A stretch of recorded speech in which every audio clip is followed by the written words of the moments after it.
పెళ్ళికి ముందు ఒక అమ్మాయి ఒక అబ్బాయి తెలుసుకోవాల్సింది ఏంటి అసలు? అంటే పెళ్లి చేసుకునే ముందు ఏం తెలుసుకోవాలి అసలు?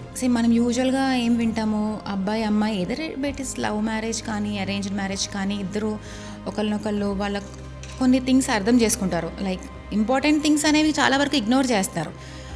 నీ ఫేవరెట్ కలర్ ఏంటి, నీ ఫేవరెట్ ఫుడ్ ఏంటి, అవన్నీ ముందే తెలుసుకుంటారు. మనం చాలా షోస్లో కూడా చూస్తుంటాం, వైఫ్ అండ్ హస్బెండ్ నిల్చోపెట్టి యూనో గేమ్స్ ఆడుతూ ఉంటారు. తన ఫేవరెట్ కలర్ ఏంటి, అవి కాదు యాక్చువల్లీ ఇంపార్టెంట్. మోస్ట్ ఇంపార్టెంట్ ఏంటంటే ప్లానింగ్ ఫర్ ఫర్టిలిటీ అనేది ఇంపార్టెంట్ అనమాట. సో జస్ట్ లైక్ మీరు ఎలాగైతే కెరియర్ ప్లాన్ చేస్తారో, ఫినాన్షియల్ ప్లానింగ్ చేస్తారో, అలానే ఫర్టిలిటీ కూడా ప్లాన్ చేసుకోవాలి.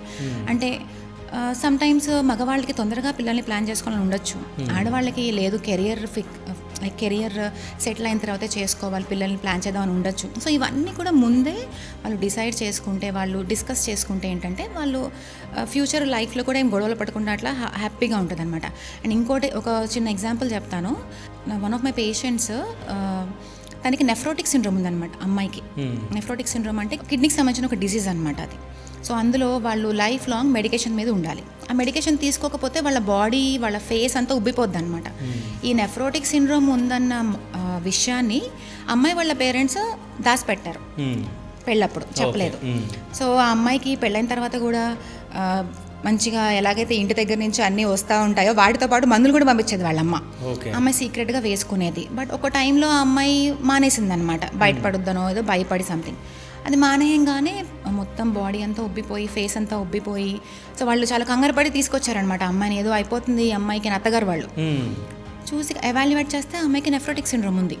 ఆ విషయం వాళ్ళకి ముందే తెలుసు కానీ చెప్పలేదు. సో ఇప్పుడు గొడవ పడుతున్నారు, మాకు ముందే చెప్పలేదు, మాకు దాచిపెట్టారు మాకు చెప్పకుండా అని చెప్పి.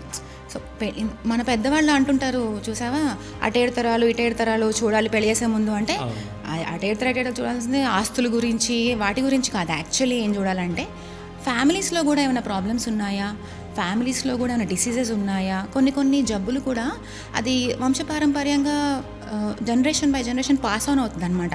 లైక్ మీరు చూస్తుంటారు కొంతమంది పిల్లలు కొంచెం అబ్నార్మల్గా పుట్టడం కానీ, ఈవెన్ ఇన్ఫర్టిలిటీ కూడా, అది కూడా కొన్ని ఫ్యాక్టర్ జెనెటిక్ ఉంటాయి. లైక్ కొంత మగవాళ్ళు కొన్ని డిసీజెస్ ఉంటాయి అన్నమాట, అవి జెనెటిక్గా పాస్ ఆన్ అవుతాయి.